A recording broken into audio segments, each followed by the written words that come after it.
myself Vijay Kumar Misra. Today we discuss about the chapter number 4 magnetic effect of electric current विद्युत धारा के चुंबकीय प्रभाव की कुछ और हेडिंग के बारे में हम लोग पढ़ेंगे। तो जैसा कि आप लोग जानते हैं चैप्टर नंबर 4 चल रहा है फिजिक्स में भौतिक विज्ञान। तो आज हम लोग पढ़ेंगे इसके कुछ ऐसे हेडिंग्स हैं जो कि बहुत महत्वपूर्ण हैं, तो उनको आपको एक बार देखना है। तो इसमें मैं सबसे पहले आपको बताऊंगा मैग्नेटिक फ्लक्स। मैग्नेटिक फ्लक्स अर्थात हिंदी में बोलेंगे तो इसको बोलते हैं चुंबकीय flux. What is the magnetic flux? Mean that magnetic flux associated to any surface placed in a magnetic field is equal to phi and BA cos theta. That is the magnetic flux associated to any surface inside or placed in a magnetic field. अर्थात यह किसी भी चुंबकीय क्षेत्र में रखे हुए किसी पृष्ठ, जैसे ये कोई मैग्नेटिक फील्ड है चुंबकीय क्षेत्र और इसमें कोई एक पृष्ठ रखा हुआ, that is the surface, that is the magnetic field. तो ऐसी कंडीशन में होता क्या है कि इससे सरफेस से रिलेटेड जो मैग्नेटिक फ्लक्स होगा वो magnetic flux phi equal to BA cos theta से प्रदर्शित होगा। अर्थात चुंबकीय फ्लक्स जो इससे गुजरने वाला चुंबकीय फ्लक्स है phi equal to BA cos theta से प्रदर्शित होगा। यह कैपिटल B चुंबकीय क्षेत्र का परिमाण है, कैपिटल A पृष्ठ का क्षेत्रफल है, cos theta what is the angle theta? Theta is the angle between theta is the angle between magnetic field and direction of perpendicular drawn on the surface। यह कोण थीटा चुंबकीय क्षेत्र और इसके साथ साथ पृष्ठ पर खींचे गए लंब के बीच बनने वाला कोण। इस प्रकार से ये phi equal to BA cos theta किसी भी पृष्ठ जो कि मैग्नेटिक फील्ड में प्लेस्ड है, रखा हुआ है, उससे एसोसिएटेड मैग्नेटिक फ्लक्स को प्रदर्शित करेगा। तो फाई की जो मैग्नेटिक फ्लक्स की बात कर रहे हैं तो जो यूनिट होती है मैग्नेटिक फ्लक्स की वो यूनिट हो जाएगी वेबर। इसकी यूनिट होती है चुंबकीय फ्लक्स की वेबर। तो इसके आधार पर चूंकि थीटा का कोई भी मात्रक नहीं होता है कोण के लिए, so that the magnetic field unit of magnetic field यदि हम देखें यूनिट ऑफ मैग्नेटिक फील्ड यदि देखा जाए तो ये हो जाएगा आपका B is equal to phi upon A. तो फाई के लिए जो मैग्नेटिक जो यूनिट रखेंगे वो हो जाएगा वेबर अपान ये हो जाएगा मीटर स्क्वायर, वेबर पर मीटर स्क्वायर। वेबर हो गया मैग्नेटिक फ्लक्स के लिए और मीटर स्क्वायर हो गया क्षेत्रफल। तो ये है चुंबकीय क्षेत्र। मतलब यदि कहा जाए when the coil is the surface of the coil is perpendicular to the magnetic field।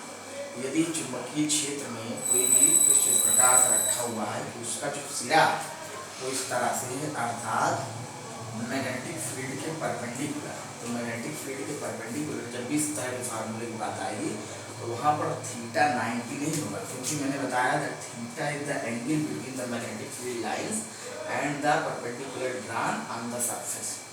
तो इस वजह से थीटा यहाँ पर देखिए दोनों जो है वो पैरेलल हो जाएंगे, अर्थात थीटा 90 ना होकर कितना हो जाएगा 0 डिग्री। तो ये था मैग्नेटिक फ्लक्स चुंबकीय फ्लक्स के बारे में मैंने आपको बताया। अब इसमें जो दूसरी चीज़ है मैं आपको बता रहा हूँ वो है लॉरेंज फोर्स। तो लॉरेंज फोर्स क्या है इसको हमको जानना है। लॉरेंज फोर्स के लिए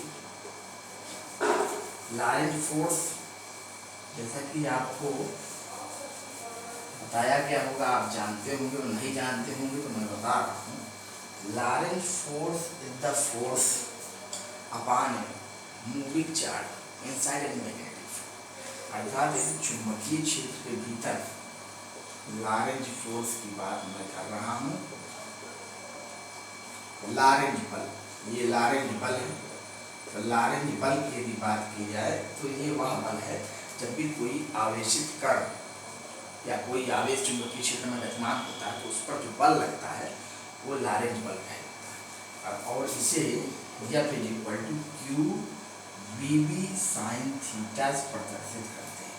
Q जो होता है वो मैग्नीट्यूड ऑफ चार्ज, आवेश का परिमाण है, V स्पीड ऑफ चार्ज अर्थात आवेश की चाल है, capital B magnitude of the magnetic field चुंबकीय क्षेत्र का परिमाण है, theta is the angle between the direction of motion of the charge and magnetic field lines. कहने का अर्थ यह है बच्चों, यदि इस तरीके से मैग्नेटिक फील्ड लाइंस होगी या मैग्नेटिक फील्ड होगा और चार्ज इस प्रकार से आ रहा है, ये चार्ज की आने की डायरेक्शन है, तो ये कोण होगा थीटा।